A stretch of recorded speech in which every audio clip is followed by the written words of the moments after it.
Today we're gonna talk about August wrap-up and September TBR.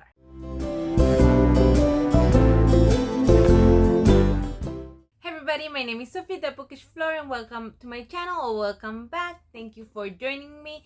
So today we have a double video.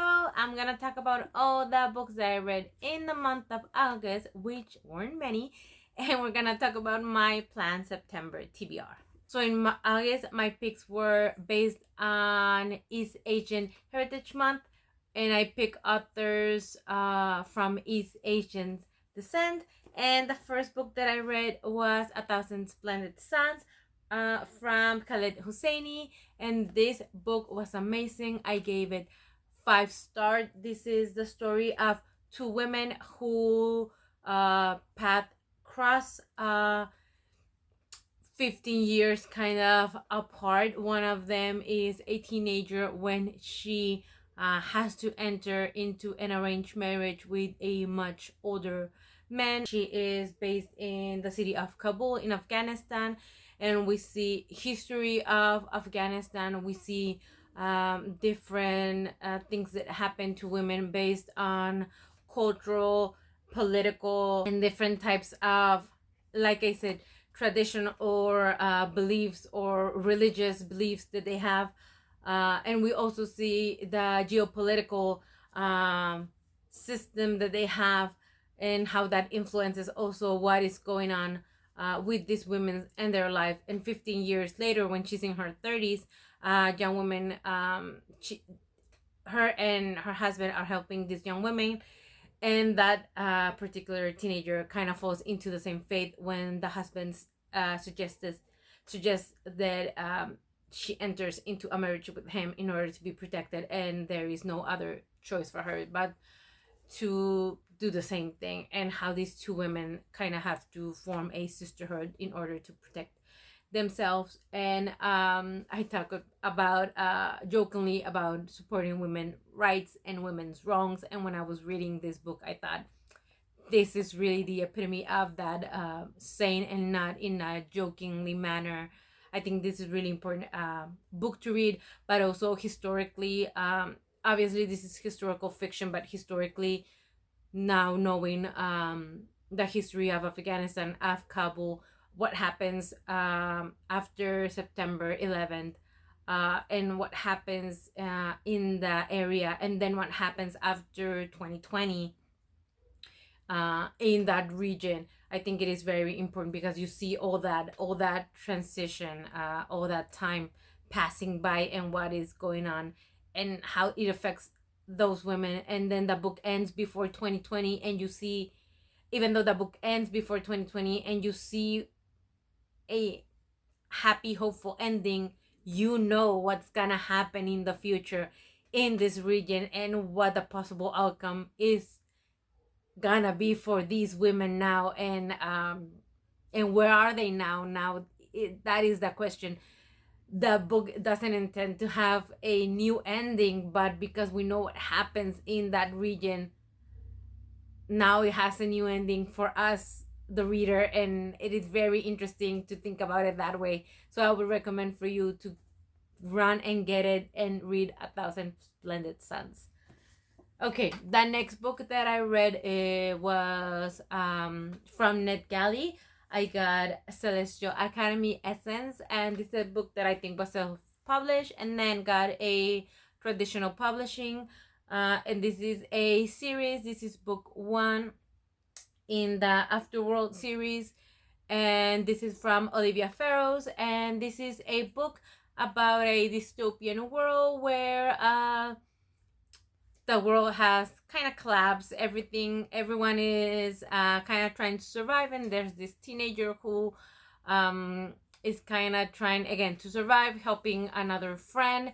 There's different types of beings in this world, supernatural and all sorts, and she sees that certain beings, when they're fighting other beings, they kind of live like this celestial residue, I guess you would call it. So she takes that and she sells it like in the black market. She gets caught She thinks she's gonna be sent like to prison or a place like that, and she turns out to be sent to heaven and to some sort of like academy in heaven, because turns out that not everybody one can see that like powder or residue that those beings are leaving behind, let alone capture it and being able to be close to it. So it seems like this girl has some sort of power, she's some sort of chosen one, or maybe she's some sort of like half being.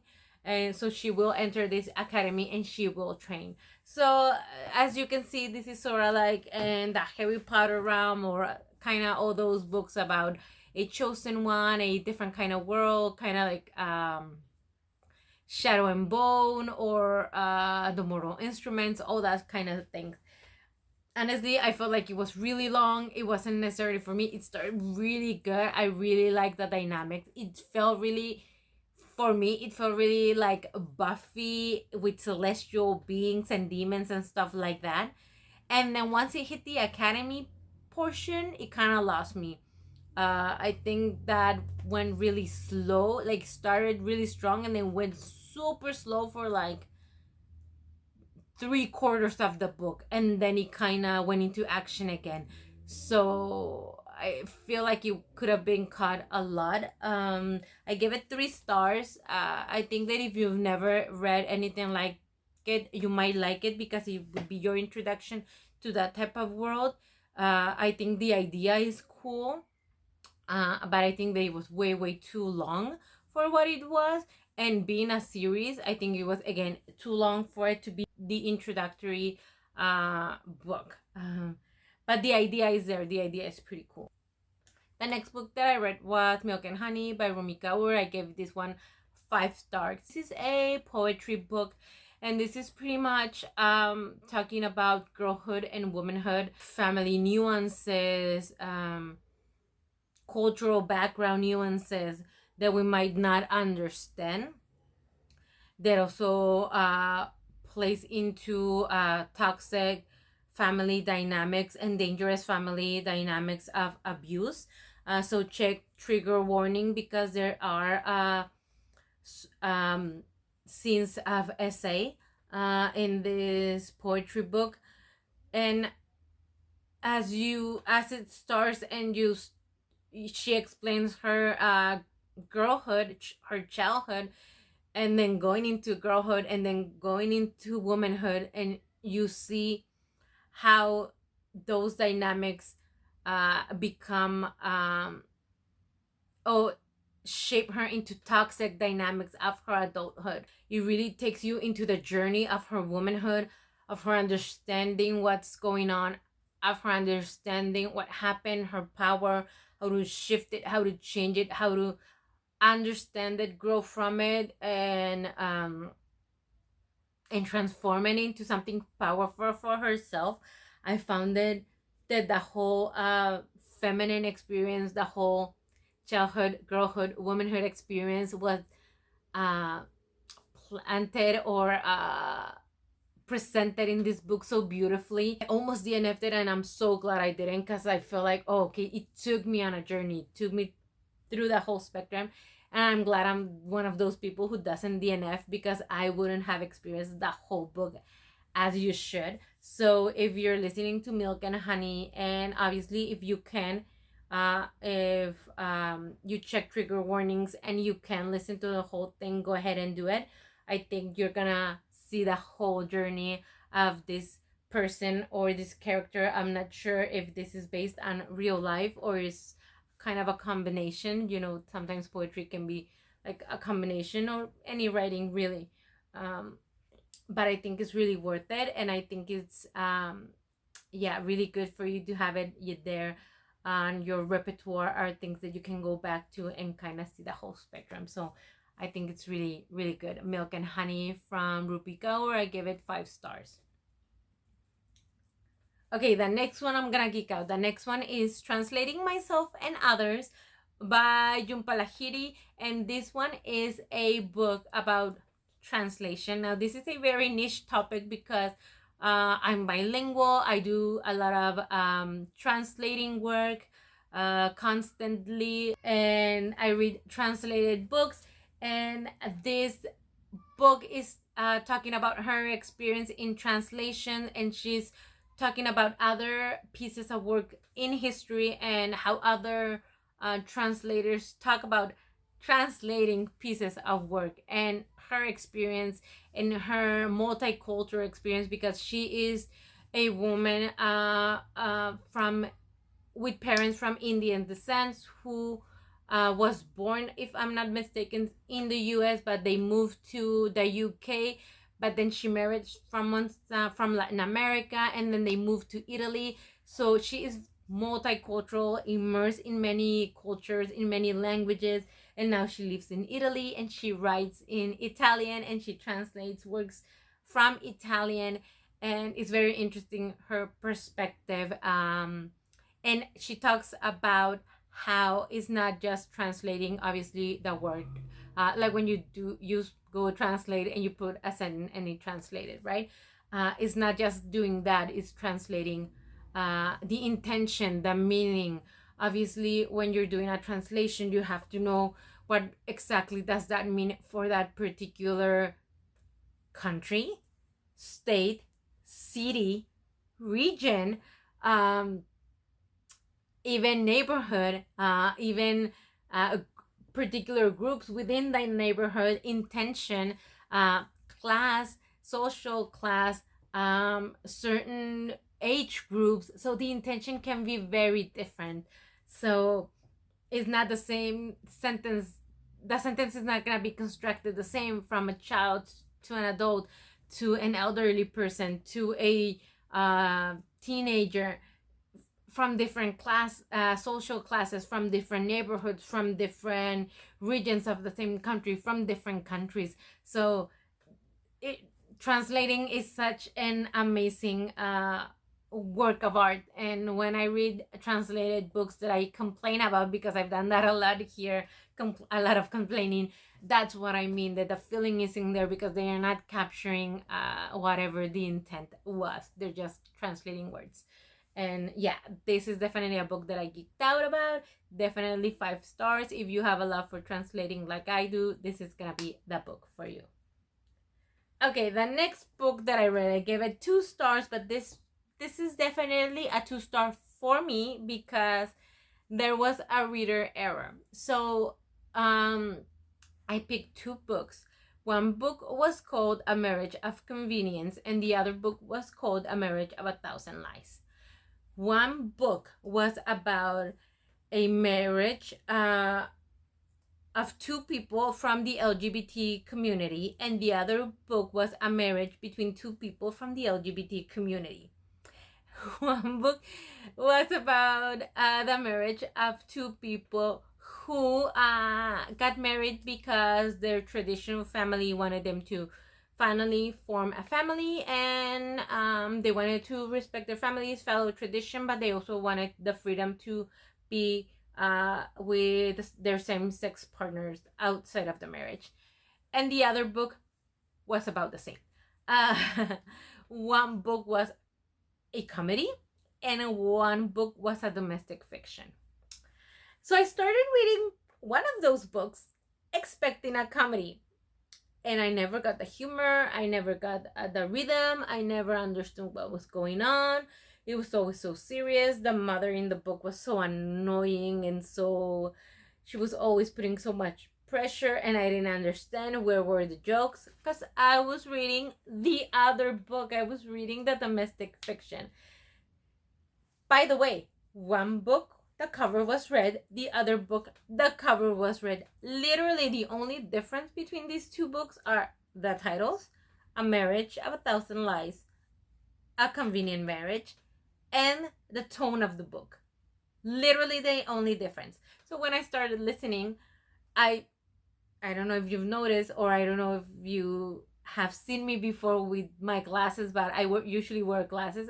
My glasses broke. I haven't been wearing them for like 3 weeks. I didn't realize I was listening to the wrong book. And yeah, I never got the humor, because it wasn't supposed to be humorous. So I got to the end of the book. I'm like, what am I listening to? I don't get it, but I'm gonna finish it. I'm gonna get through it. Maybe it's like Milk and Honey. No, no, no, it wasn't like Milk and Honey. I just was reading the wrong book. And because I had this idea in my head of what it was, and I never got there. I never gave it the opportunity that it deserved. Once I read what it was about, I researched it, and I got that I listened to the wrong book. Okay, I gave it a 2 stars, but I can't really go back and listen to it again because it's pretty long. And the way that I listened to it, I would still not give it anything else because that was my first impression based on my listening. I would probably read it or listen to it again later on with a fresh start. But for now, that's what I'm gonna give it. Please, if you can, go and listen to it without taking my rating too much into account, because again, my mistake. But yeah, that was Marriage of a Thousand Lies. Is a domestic fiction about people from the LGBT community who have to decide whether to follow their true identities and heart and be with the partners they want to be, or follow family tradition and be in a marriage of convenience with each other, which they agree upon, and they are in a loving arranged situation, however is not fulfilling their souls. So it is a very interesting dynamic to listen to, and to try to put yourself, and to try and put yourself in. But yeah, definitely give it a listen, give it a go. And yeah, those are all the books that I was able to read in August. I wasn't able to do much reading, but yeah, I got through those 5 books. And now for September. So I know that a lot of people are already on their full-on fall TBRs, but summer really ends on September 21st, and for me, still summer. Again, going through a heat wave, I cannot get into fall yet. And also here in Mexico, September is Mes Patrio. We're celebrating our Independence Day, and always in September we are full on Mexican mode. I always pick authors that are Mexican descent, or there are Mexican authors that write all in Spanish. So these are my picks for September. So the first one I already read, and this is Have You Seen Marie from Sandra Cisneros.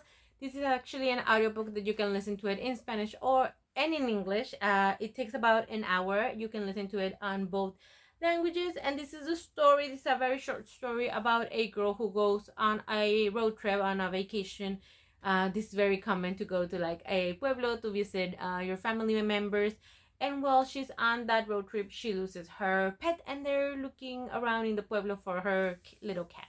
And Sandra Cisneros, at the end, there's an epilogue that talks about how she lost a family member as an adult, and she really wrote this short story about a child losing her pet, but she was really trying to deal with the grief of her losing, as an adult, losing a family member who is also an adult, and how grief really is the same.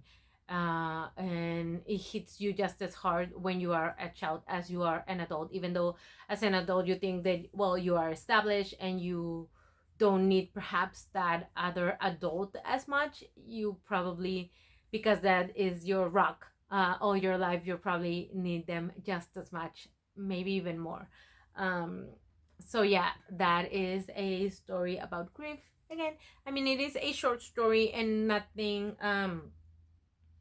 because it is seen through the loss of a pet who is eventually found. It's more subtle, but if you want to check trigger warnings, go ahead and do that. Okay, so the next book that I already started is El Matrimonio de los Peces de Guadalupe Netter, and this is also a book of short stories where they talk about human relationships, but they do draw a parallel between nature. So in the first short story that I'm reading, It is a young couple that is about to have a baby, and one of their friends gives them a couple of beta fish and how they have to take care of the betas and the relationship between those beta fish and the relationship between the couple and the changes they're going through while they are having the baby. So anyways, that is El matrimonio de los peces rojos de Guadalupe Nettel, so I'm gonna continue reading that one. So the other one that I picked is Have You Seen My Teeth, de Valeria Lucelli or Lucelli, and this is also short stories. And it says that this one was also written in conjunction with women who work at Jugos Jumex, which is a factory that produces juices here in Mexico. So I find that pretty interesting. So that's all that it says in the blurb. So I'm guessing this is probably gonna be short stories about working women and what it's like to work in a factory setting, and probably women from the suburbs, working class women, and what it is like for them day by day. So I find that incredibly interesting to hear their stories. Jugos Jumex is a pretty big company here in Mexico, and you can even find them everywhere in the US. So it's interesting to see what that is about. The next book that I picked is from Silvia Moreno Garcia, who is fast becoming one of my favorite authors. She is Canadian American, and I believe, don't quote me on this, but I believe she is from Baja. This one is Gods of Jade and Shadow, Dioses de Jade y Sombra. This one hopefully I'm able to listen to in Spanish. And this one is about a girl in the jazz era in the 1920s who finds a little wooden box in her grandfather's office. She opens it, and it turns out that there was a Mayan god trapped in there, and now with that Mayan god, she has to find a way to restore him into power, so that the brother of the Mayan god doesn't claim power for himself. So that's gonna be interesting. And then the next one that I'm gonna read is The Root of Ice and Salt from Jose Luis Zarate. And this one is an imagining of the journey of Dracula from Transylvania to England, and that voyage at sea, and what is happening to the sailors and the people on that ship. And that book was written in 1998, and I haven't been able to find it in Spanish, and hopefully I will be able to do that too. But if not, I have those two books in English to read them. But if you guys know where I can find La Ruta de Hielo y Sal in Spanish, let me know, because I haven't been able to find that one. But yeah, those are my picks for September. So let me know what you guys are reading in September. Are you in the cozy fall mood, or are you reading theme-based books? Let me know. If you have any books in Spanish that you want to recommend from Mexican authors, this is the perfect time. Please put them down in the description. Like I said, sometimes I find them to be very lyrical and very difficult for me to read, because again, I haven't trained my ear and my brain to read those, but I really am trying. I want to kind of expand more of my reading in Spanish, and find more authors that I want to fall in love with in Spanish, more Mexican authors. And I really want to kind of expand my horizons that way. So let me know in the comments. If you like this video, please make sure to like and subscribe, and also hit that bell so you can get notified every time I upload a video. I try to upload every Wednesdays in Spanish and every Fridays in English. And if you want to help me out a lot more, you can check out that description. I have all the ways that you can help me out, and follow me on all my socials. And see what else I'm doing. Remember that I post over on my socials almost every day, so check that out. Remember to keep reading and keep blooming, and I'll see you on the next one. Bye.